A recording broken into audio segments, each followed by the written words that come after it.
Kodim 0116 Nagan Raya resmi membuka program Tentara Manunggal Membangun Desa atau TMMD reguler ke-127. Kegiatan ini melibatkan personil TNI, Polri, pemerintah daerah, serta masyarakat.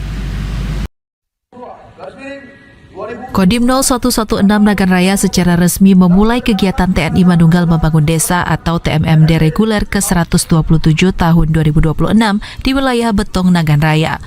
TMMD reguler merupakan bentuk sinergi antara TNI, Polri, pemerintah, serta masyarakat dalam mendukung percepatan pembangunan di daerah. Kegiatan TMMD kali ini difokuskan pada pembangunan infrastruktur, salah satunya pembuatan jalan sepanjang 3 km yang diharapkan dapat meningkatkan aksesibilitas perekonomian warga setempat.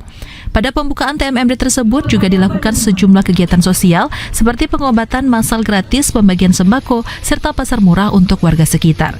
Aster Kasdam IM Kolonel Infanteri Riyandi mengatakan bahwa TMMD kali ini tidak hanya berfokus pada fisik atau pembangunan, namun juga memperhatikan aspek non-fisik seperti rasa nasionalisme serta kepedulian sesama antar masyarakat. TMMD ini kegiatannya paling utama adalah kegiatan non-fisiknya, bagaimana meningkatkan nasionalisme, wawasan kebangsaan, cinta tanah air kepada seluruh rakyat. Kemudian yang kedua baru kegiatan fisiknya, bagaimana membangun kemandirian ekonomi, bagaimana memajukan ekonomi rakyat di desa bersama-sama, baik TNI maupun komponen lain.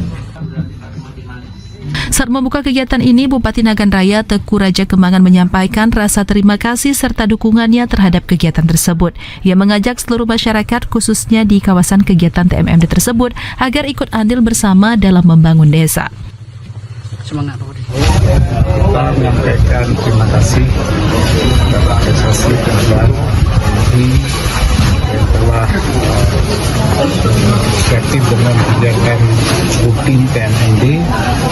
Kita berharap dan memang kalau TMMD ini biasanya manfaat yang kita rasakan dan dirasakan oleh masyarakat itu jauh lebih besar dibandingkan dengan kegiatan-kegiatan biasa.